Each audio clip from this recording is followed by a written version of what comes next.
Hello guys, how to fix if your default printer changes automatically in Windows 11 and Windows 10. And to fix this issue, right click on start button and launch Windows settings. From the left side, go to Bluetooth and devices and here choose printer and scanners.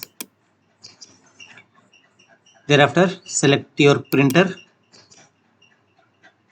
scroll down, more devices and printer settings.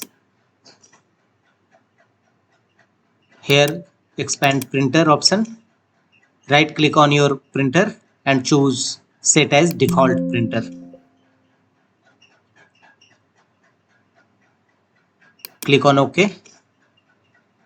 Thereafter go to back to settings page, Bluetooth and devices, printer and scanners, and here you will find option let Windows manage my default printer.